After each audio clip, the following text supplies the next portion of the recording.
Thank you for joining us for this short video presentation of laparoscopic suturing. In this video presentation, we will review the history of laparoscopic surgery, discuss the techniques of laparoscopic suturing, and review video clips illustrating the complex task of laparoscopic suturing. The goal is to break this complex task down to its component parts to simplify the process. Though laparoscopic intracorporeal suturing may seem to be a difficult task, with proper training and diligence on the part of the surgeon, this skill can be quite easily mastered. Dr. Osler said, "Diseases that harm call for treatments that harm less."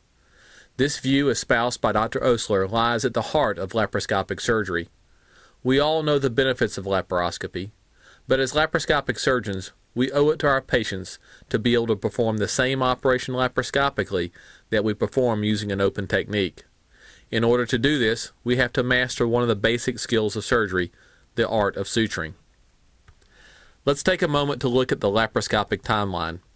In 1985, the modern era of laparoscopic surgery began with the first laparoscopic cholecystectomy performed in Germany. A short 3 years later, Dr. McKernan and Dr. Say in Marietta, Georgia, performed the first laparoscopic cholecystectomy in the United States. By 1991, a number of other surgical procedures were accomplished using a laparoscopic technique. Laparoscopic approaches to anti-reflux surgery, vagotomy, colectomy, splenectomy, nephrectomy, and inguinal hernia repair were successful.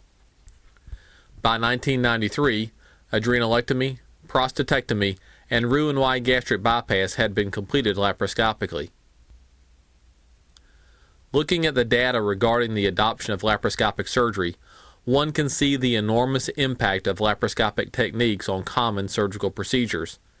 In the early part of this decade, 88% of cholecystectomies and 72% of anti-reflux operations were done laparoscopically. However, only 25% of hysterectomies and only 11% of colectomies were done laparoscopically. Fast forwarding to 2008, only 40 to 50% of colectomies and only 40 to 50% of hysterectomies are done laparoscopically. Though the techniques for laparoscopic colectomy and laparoscopic hysterectomy were worked out in the early 1990s, about half of these surgeries are still done in an open fashion. The next logical question is, why? Why has laparoscopic surgery not progressed more quickly? I think that Dr. Soper and Dr. Hunter answered this question for us in the early 1990s. They wrote, "It's a frustrating and humiliating experience for a surgeon to have the entire operating team watch, on a video screen, a 15-minute struggle to tie a single square knot.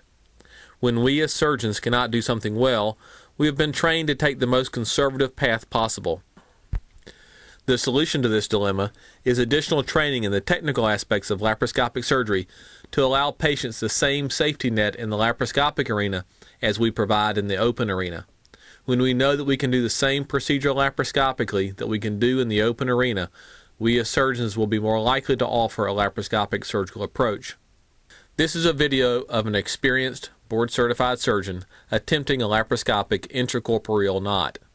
The problem for this surgeon is not skill, it's a lack of knowledge of the steps necessary to achieve the end result.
As laparoscopy developed, technology developed with the addition of new procedures.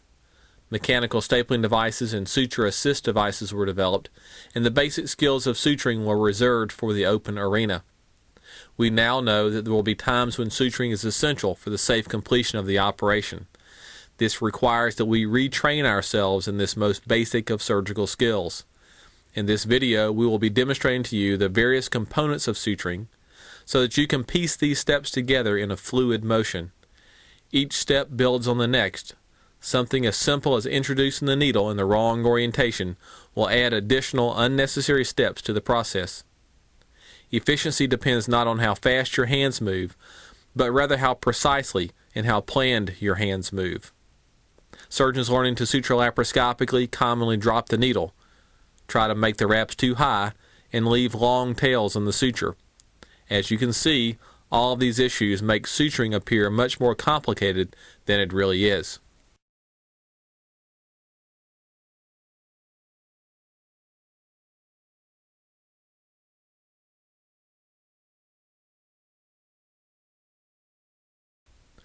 It has been said, I can recognize a good surgeon not by how he cuts, but how he sews.